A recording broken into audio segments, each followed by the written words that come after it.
Aloha again, beautiful souls. It's Karina coming to you here from Hawaii.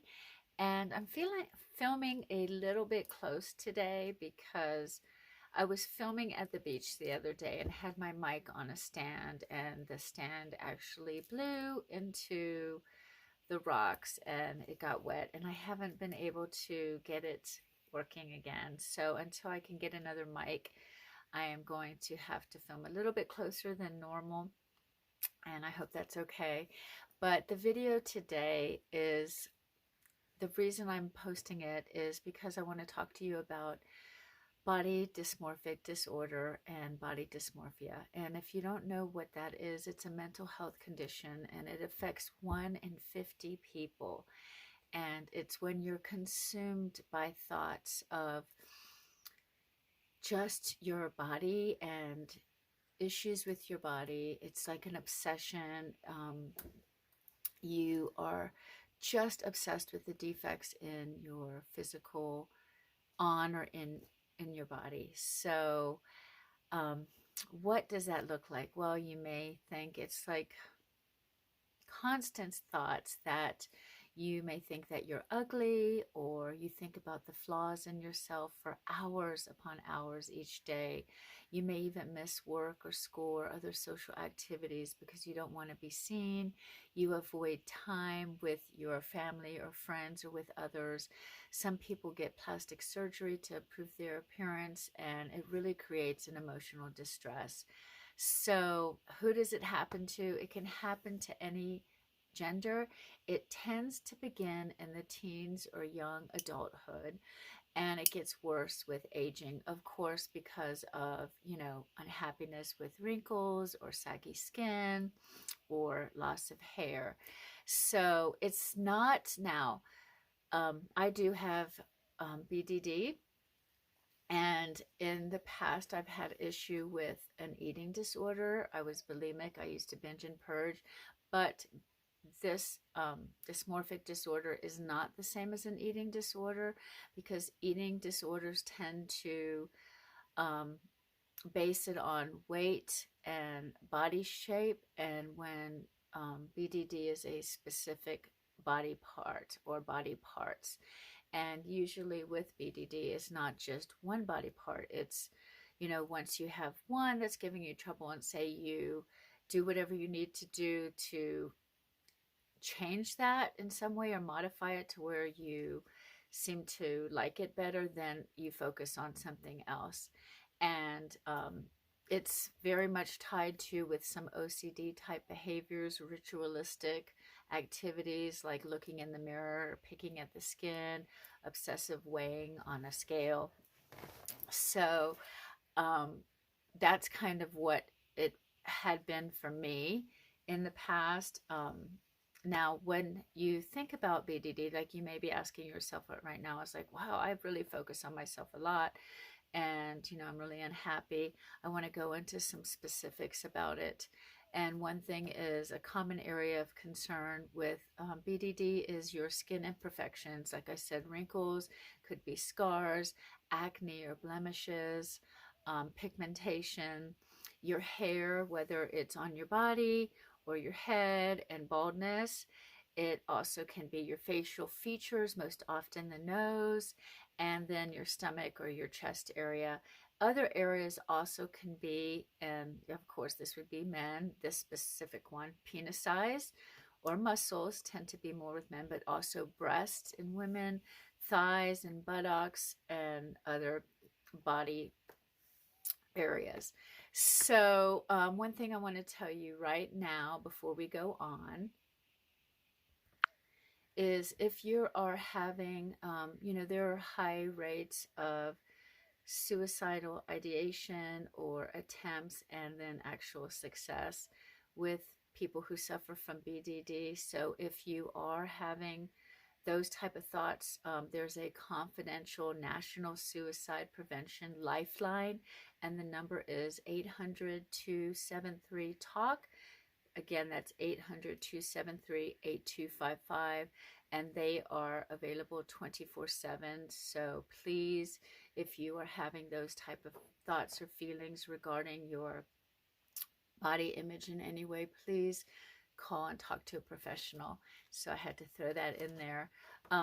What happens with BDD is a lot of times it's underdiagnosed because, you know, how do you go into a doctor's office and tell them something on the lines of, you know, I hate looking at myself. I really don't love the way I look. You know, when I look in the mirror, I tend to obsess about problems and faults and find criticism and really hate looking in the mirror and things like that. So sometimes it's also easily discounted by family members or friends. Again, if you think about it, 1 in 50 means that 5 to 10 million people in the US suffer from it.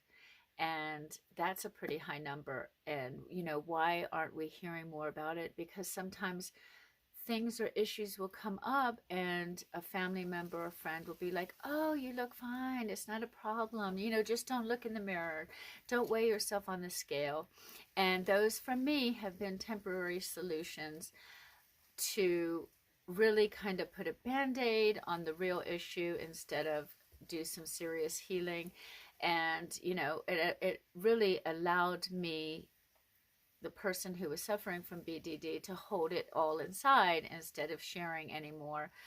So I'm going to talk to you about my journey, and maybe it'll resonate with some of you. One thing I want you to know, I will talk to you, you know, about the beginning and what I think tomorrow's video is going to go on causes of it. And then we'll also talk in the future about treatment. And I'll share the treatment I have gotten in the past and I'm currently getting.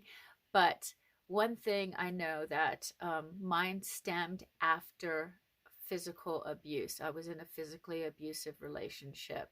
Now, I believe that the seeds may have been planted in me through, I was a gymnast and then a ballet dancer, and, you know, the societal feelings about those type of careers and really have a focus on what the body looks like.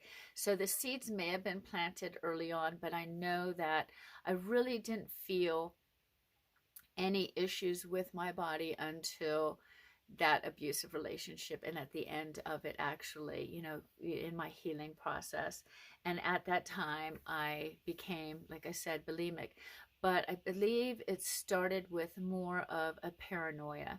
I thought people were constantly looking at me and talking negatively about me, about my body and the way I looked, and it was a definite paranoia. And then I was unhappy with I guess my body weight. I don't know, it just seemed to come out of nowhere, and I started feeling like I couldn't eat what I wanted. So I would, because it would put weight on me or change my body in some way and make me feel so terrible after I did eat. So I kind of started the binging and purging. At that time, I would go, my family members didn't know, my closest friends had no idea that I was doing this, because I would be out with friends and family, and at a restaurant I eat a meal and, you know, order what I wanted and eat just normally, and then I'd go directly to the bathroom and purge it all. And I did this for many years, from the late 80s to the early 90s. And when I was in college, I really, you know, I knew that's not the way to be. And so I went to, sorry, excuse me, there's a piece of hair there. I went to, I think it's still there. I feel it on me. It's coming from somewhere. I went to a counselor there, you know, the free counseling that the college offered, and learned some steps and a process to work through when I was out and getting those paranoid thoughts that people were talking about me, or when I was binging and purging. And it's so funny because I remember telling the therapist, you know, it's something I can control in my life. And he was like, this is actually, you're out of control. When this happens, you've lost control. It's controlling you. The disorder's controlling you. So that made a lot of sense to me. But after that, I got stopped binging and purging, and it's been about 20 years since I've had, ooh, wow, no, more than that, because we're in 2021. So it's been about 30 years since I've had any kind of episode with bulimia. Yay for me. I was undercounting that great milestone. So But I can't tell you that things were perfect. And I would really obsessively weigh myself. I remember, after having kids, and, really the decision to have kids was pretty traumatic, even though I wanted them, because I knew I had this issue with bulimia in the past, and I did not want that, the gaining of the weight in being pregnant. I did not want that to bring up some old feelings and rehash the bulimia tendencies again. So, but I didn't. And, I was very focused on my health and ate very well during that time. But after the birth of my kids and even up to it, it was just obsessive weighing. I'm talking about plus more than 20 times per day.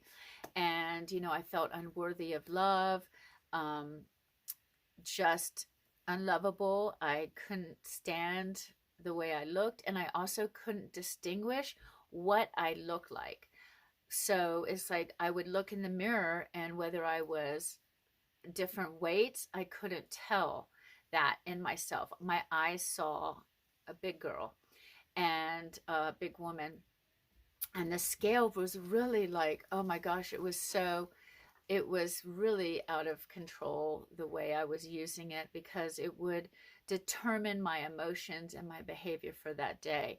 If I had gained a pound or two, just from just regular eating or whatever happened. Sorry, a dog just jumped down the bed. Another one.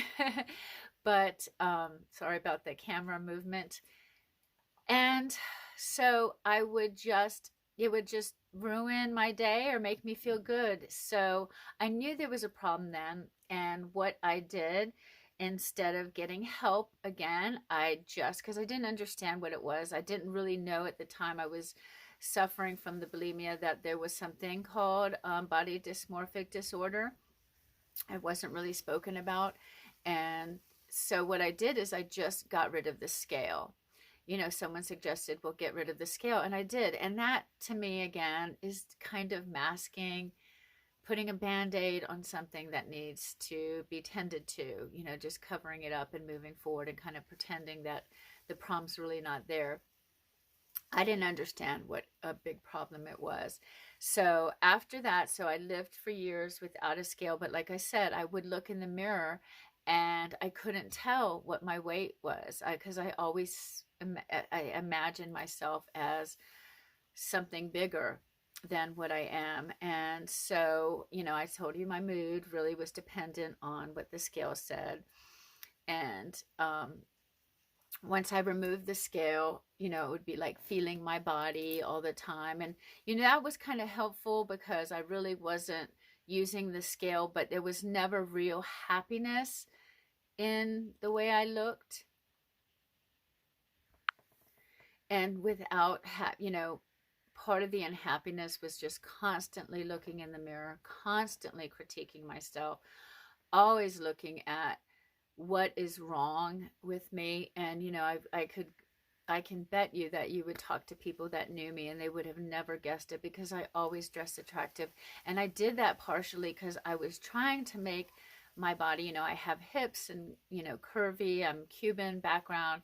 So I have those curves there. And so I felt that, if I accentuated the positive in that body style, that it actually made me feel better, instead of, gosh, if I wore other type of clothes, sometimes I just felt like a blob. A lot of times I feel like a blob when I look at myself in the mirror. So it was just really an unrealistic image of myself. So a couple years ago, I started kind of working through this and trying to get more positive and feel better about myself. And a couple years back, I introduced a scale back into my life. And right before the move to Hawaii, I found myself weighing several times a day, and it was creeping back up into that. And I was like, nope, I got to get rid of it. So when I moved, I didn't bring the scale. And the next thing that was, affecting me and how it affects me is the mirrors. I couldn't look at myself in a mirror anymore, and I actually had them removed from the room I sleep in, and very limited within the household, and limited to where I would look at myself in. because like I tell you, I look at myself, I don't see what I look like. I don't understand how to gauge that.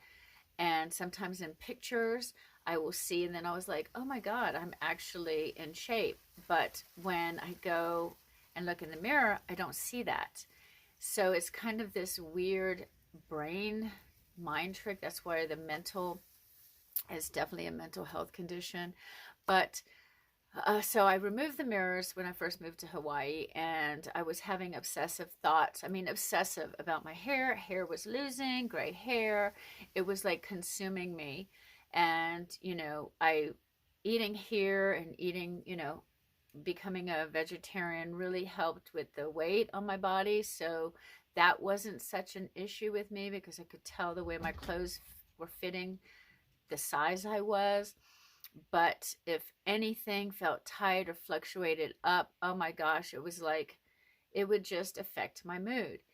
And like I said, now I work out about 30 or 40 minutes a day, and I still find such faults in myself.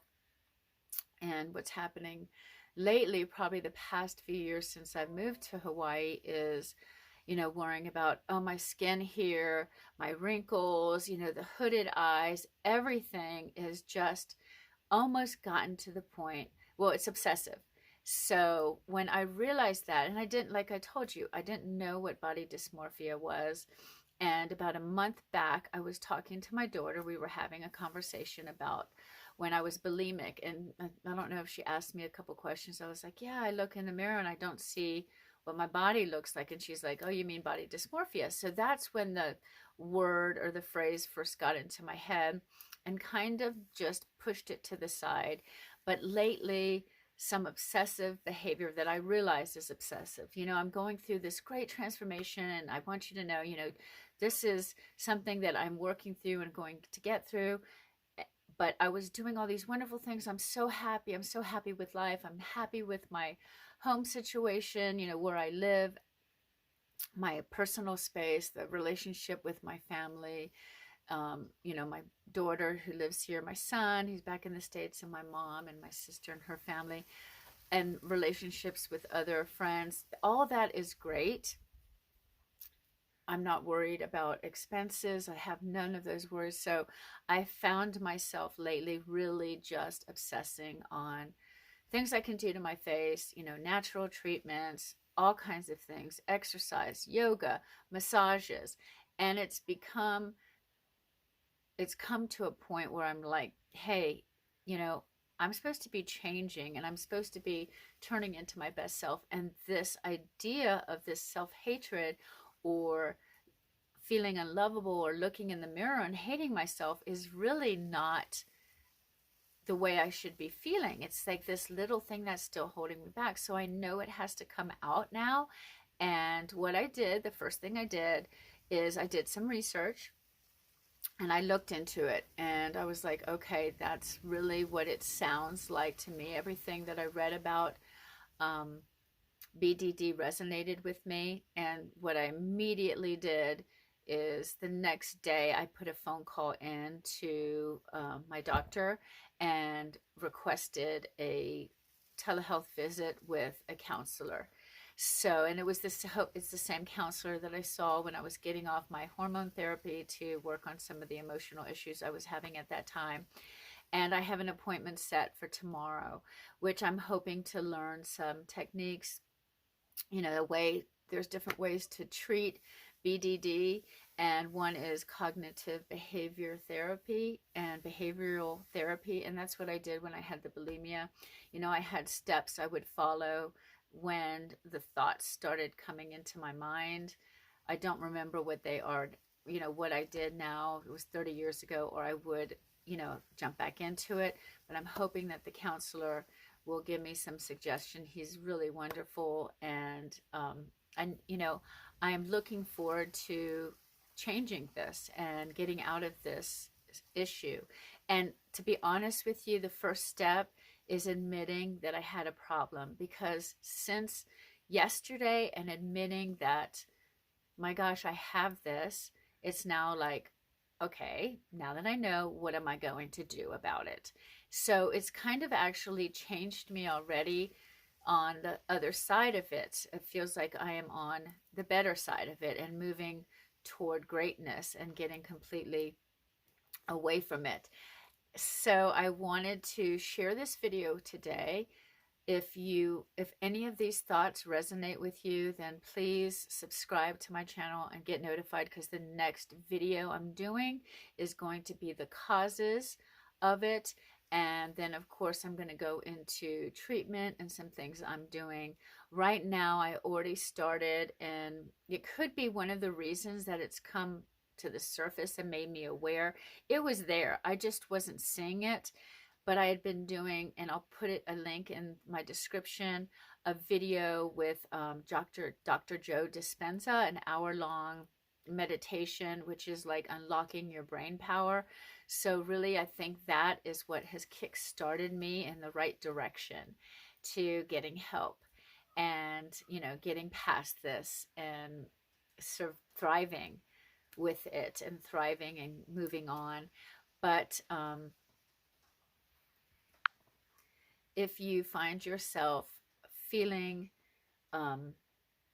some of the things that I've talked about that I felt, or doing the things that I've done, please contact a mental health professional if at all possible, and, you know, start discussing things with them. I know there are tests out there that can be done, which I will request, you know, after my conversation with my therapist, because I don't want to self-diagnose something that I don't have. And also another way to treat it is with SRIs, which I don't want to go on any kind of synthetic drug. Again, I've really been very healthy and very natural. And the only thing I take besides vitamin is an allergy pill every day to help with my allergies to both dogs and cats. But I have 3 cats and 2 dogs. So, you know, it's one of those things that's worth the little pill every day. But that's about it. That's all I'm going to do. I don't want to go into anything else that's unnatural or synthetic. I want to keep everything natural, and I want to try to do this with my own brain power, because I know, you hear, and this Dr. Joe Dispenza, he's just amazing. You know, he had a very bad spinal injury, and he left the hospital and actually started doing physical therapy at home and brain work. And, you know, he walks again, and he has all these stories of transformation. Check him out. But I will put a link to the meditation video that I do with him in the, like I said, in the description. So I want to end this video with the thing, you know, some of the things that I always say. And, you know, when I mention and talk about body dysmorphia, I want other people to understand that, you know, this is something that happens. Don't be embarrassed about it. Don't be afraid to talk about it, because what happens is it's one of these disorders that mainly everything is in your head, and you just have these critical thoughts. At least I do, critical thoughts about myself. I can't look in the mirror. It's very hard sometimes to even watch the videos I make, even though I feel so happy and uplifted when I'm talking and sharing this with you guys. When I look back, it's like, whew, it's like this whole criticism. And that's why, if you've noticed in the past month, if you look at my channel, my videos have just gone from like 1 a day to like 1 a week, because it's been a struggle for me with the actual filming of them, even putting on the makeup and looking at myself in the mirror to do that.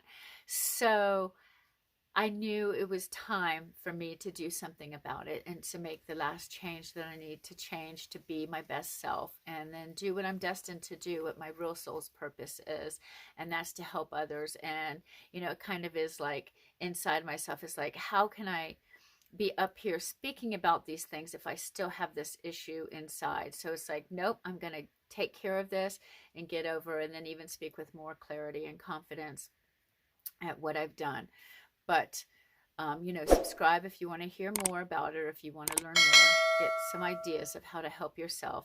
But again, I'll go to my final ending, is what I always say is, you know, set an intention each day inside yourself to live with love, kindness, and generosity in your thoughts, in your words, in your actions, and your deeds, because that abundance will come back to you. I'm telling you right now, I'm able to deal with this and think of this in such a positive way.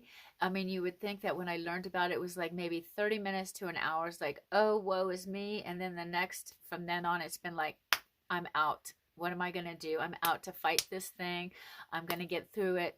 I'm going to be the best that I can be. And I know I can do it. So, you know, that in itself is just a complete turnaround to, you know, being a victim or feeling like a victim or feeling like I'm lost or I can't get through this. Now, if you look at I'm doing a lot of other things that have nothing to do with the body dysmorphia, you know, the gratitude journal, eating right, exercising, just living with love and kindness, being kind, all the while going through a divorce. But this is the last little bit of self work before I feel that it is like just, I already feel like I'm blossoming. I already feel like I'm taking off.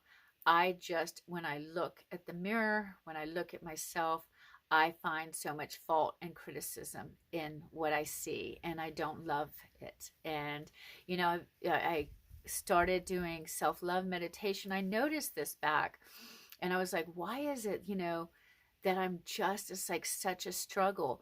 And it's like, now I realize, okay, so it is a mental disorder, and it's now understanding is the first step, then finding out what I can do. I'm going to look at the causes, but finding out what I can do to treat it, that's going to be the next hurdle to overcome. And not really a hurdle, just a little bump in the road. So if this resonates with you, tune in again. I'm going to sign off for now. And wherever you are, I send all the positive energy and blessings of the island of Hawaii.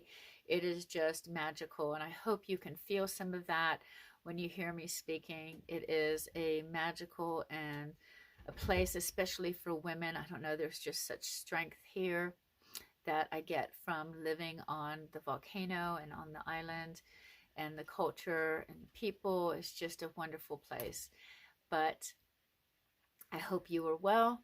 I hope this video finds you happy and whole and just living your best every day. But if it doesn't, there's things you can do to change that. So I will see you in the next video. Aloha, guys. Beautiful souls.